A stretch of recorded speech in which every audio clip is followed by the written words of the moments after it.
उत्तर प्रदेशमधील औरिया जिल्ह्यात मैनपुरी येथील राहणारा व्यावसायिक दिलीप वय 24 याच्यासाठी फापुंड येथील प्रगती या तरुणीचे स्थळ आले। चारचौघीत उठून दिसणारी गोरीपान भारदस्त प्रगती पाहता क्षणीच काळजाचा ठोका चुकत होती।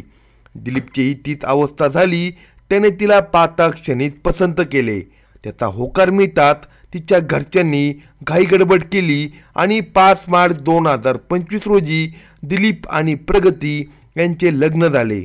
प्रगतीसारखी बायको मिळाल्याने दिलीप खुश होता, पण प्रगतीच्या चेहऱ्यावर मात्र नाराजी दिसत होती।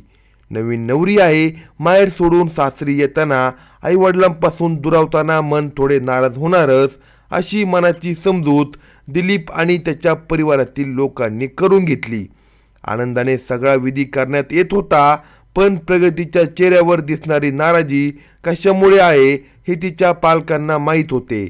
प्रगतीने जवानीत पाऊल ठेवण्याआधीच करामती सुरू केल्या होत्या। थोराड अंगाची प्रगती वयात आली आणि पाहता पाहता अंगाने भरली होती। तिच्या फुललेल्या नवयौवनावर अनेकांच्या नजरा फिरत होत्या। या नजरांनी तिच्याही मनात उत्तेजना निर्माण केली। तिच्या मनात वासना फेर धरू लागली आणि शेजारीच राहणाऱ्या अनुरागने तिला जाळ्यात ओढले। तिच्या नवथर जवानीची आग त्याने प्रेमाची फुंकर घालून आणखीनच पेटवली। अजून 18 वर्षे पूर्ण झाले नव्हते इतक्यातच तिने कामक्रीडा खेळण्यास सुरुवात केली होती। तिला वासनेचे धडे देऊन अनुरागने चांगलेच पटाईत बनवले। आता तिला त्याच्याशिवाय करमतच नव्हते। वर्षभरात तिचे हे कारनामे तिच्या पालकांना समजले तसे ते सावध झाले। आपली मुलगी हाताबाहेर गेली हे लक्षात येतात त्यांनी तिच्यावर बंधने घातली। तसेच तिच्यासाठी स्थळेही शोधण्यास सुरुवात केली, पण अनुराग सोबतच्या प्रेम प्रकरणामुळे नातेवाईकांमध्ये ती बदनाम झाली होती। त्यामुळे तिला कोणी स्थळ सुचवत नव्हते।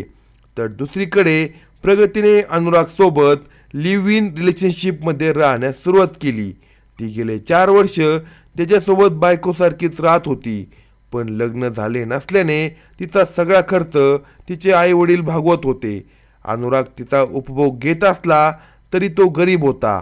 तो काही तिला सांभाळू शकत नव्हता, त्यामुळे तिचे लग्न त्याच्याशी लावून देण्यास तिचे पालक तयार नव्हते, पण तिला तर तोच हवा होता। त्यातच दिलीपचे स्थळ आले। दिलीप हा व्यापारी होता, श्रीमंत होता, त्याच्याकडे भरपूर संपत्ती होती।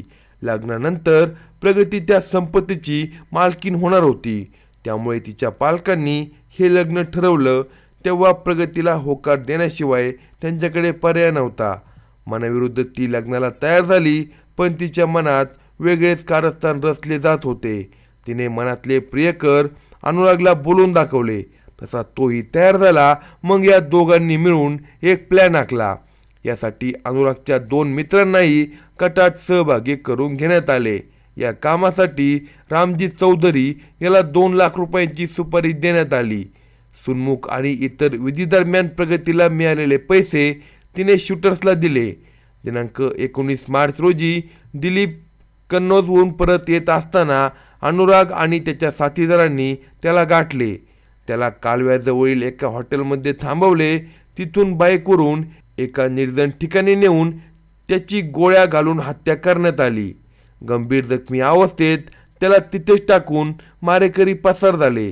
लोकांनी माहिती दिल्यानंतर पोलीसही घटनास्थळी दाखल झाले। तो जखमी असल्याने त्याला तातडीने रुग्णालयात दाखल केले, पण उपचार सुरू असताना 21 मार्च रोजी त्याचा मृत्यू झाला। लग्नानंतर अवघ्या 15 दिवसातच त्याची हत्या झाल्याने संशयाचे वातावरण झाले।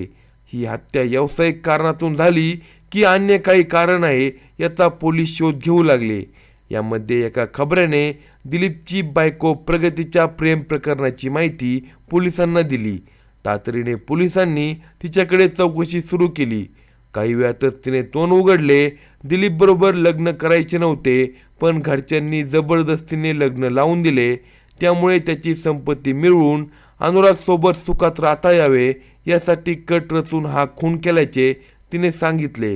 त्यासाठी मारेकरांना 2 लाख रुपयांची सुपारी दिल्याचेही तिने सांगितले। पोलिसांनी तातडीने हालचाली करत तिचा प्रियकर अनुराग आणि एका शूटरला अटक केली आहे आणखी 2 संशयितांचा शोध सुरू असून अधिक तपास पोलीस करत आहे. अशाच नवनवीन क्राईम स्टोरी ऐकण्यासाठी कलम 302 या मराठी चॅनलला सबस्क्राईब करा आणि आपल्या प्रतिक्रिया कमेंट बॉक्समध्ये कळवा.